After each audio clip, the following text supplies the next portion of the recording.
പകരച്ചുങ്കം റദ്ദാക്കിയ സുപ്രീം കോടതി വിധിക്ക് പിന്നാലെ 150 ദിവസത്തേക്ക് 10% ആഗോള തീരുവ ഏർപ്പെടുത്തി അമേരിക്കൻ പ്രസിഡന്റ് ഡൊണാൾഡ് ട്രംപ്. ഇന്ത്യയ്ക്ക് മേലുള്ള പകരച്ചുങ്കം 18% തുടരുമെന്നും ട്രംപ് അറിയിച്ചു. വിവരങ്ങളുമായി മധു കൊട്ടാരക്കരയാണ് അമേരിക്കയിലെ ന്യൂജേഴ്സിയിൽ നിന്ന് ചേരുന്നത്. മധു, ഗുഡ് മോർണിംഗ്. ഇപ്പോൾ സുപ്രീം കോടതിയുടെ ഭാഗത്തു നിന്നൊരു തിരിച്ചടി ഉണ്ടായിരിക്കുന്നു.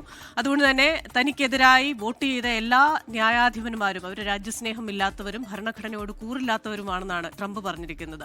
അൺപേട്രിയോട്ടിക് and disloyal to the constitution എന്ന് പറഞ്ഞിരിക്കുന്നു. ഒപ്പം തന്നെ ഒരു ആഗോള താരിഫ് 10%. ഇത് ഏത് രീതിയിലായിരിക്കും ഇനി വരിക? എന്തൊക്കെ കാര്യങ്ങളിൽ ഇപ്പോൾ വ്യക്തത വന്നിട്ടുണ്ട്?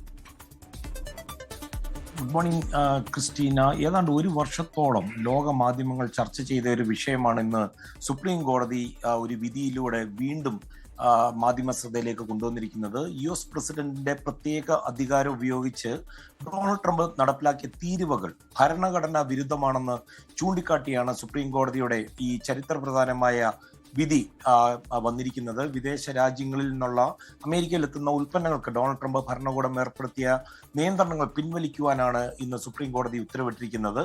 ഈ നടപടി പ്രസിഡന്റിന് അനുവദിക്കപ്പെട്ടിട്ടുള്ള അധികാരങ്ങൾക്കും അപ്പുറമാണെന്നാണ് 6-3 എന്ന ഭൂരിപക്ഷത്തിൽ കോടതി വ്യക്തമാക്കിയിരിക്കുന്നത്. US സുപ്രീം കോടതി chief justice John G Roberts junior ആണ് ഈ വിധി ഈ പാനലിന് വേണ്ടി പുറപ്പെടുവിച്ചിരിക്കുന്നത്. വിധിയോട് നേരത്തെ കൃഷ്ണ സൂചിപ്പിച്ചതുപോലെ വളരെ പ്രകോപനപരമായ രീതിയിലാണ് പ്രസിഡന്റ് ട്രംപ് പ്രതികരിച്ചത്. വൈറ്റ് ഹൗസിൽ വിളിച്ചു ചേർത്ത വാർത്താ സമ്മേളനത്തിൽ തനിക്കെതിരെ വിധി പുറപ്പെടുവിച്ച ജഡ്ജിമാരെ അദ്ദേഹം രൂക്ഷമായി അധിക്ഷേപിച്ചു. ജഡ്ജിമാർ ഫൂൾസ് ആൻഡ് ലാപ്പ് ഡോഗ്സ് അഥവാ വിഡ്ഢികളും പാദസേവകരുമാണെന്നായിരുന്നു ഡൊണാൾഡ് ട്രംപിന്റെ പരാമർശം.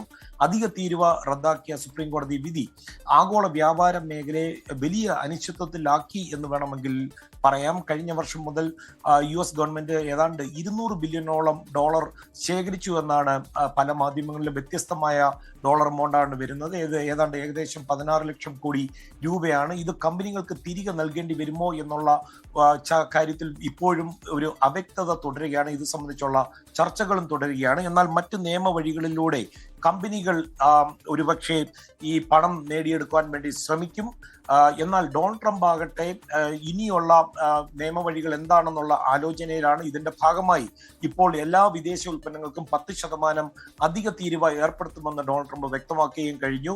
നേരത്തെ കൃഷ്ണൻ സൂചിപ്പിച്ചതുപോലെ ഇന്ത്യയെ 18% തന്നെ തുടരുവാൻ അനുവദിക്കുകയും ചെയ്തിട്ടുണ്ട്. കോടതി റദ്ദാക്കിയ ഇറക്കുമതി തീരുവകൾ പുനഃസ്ഥാപിക്കുവാൻ ട്രേഡ് ആക്ട് 1974 സെക്ഷൻ 122 എന്ന നിയമത്തിലെ ഒരു പ്രത്യേക അധികാരം ഉപയോഗിക്കുമെന്നാണ് ഡൊണാൾഡ് ട്രംപ് ഇപ്പോൾ പ്രഖ്യാപിച്ചിരിക്കുന്നത്. കൃഷ്ണ.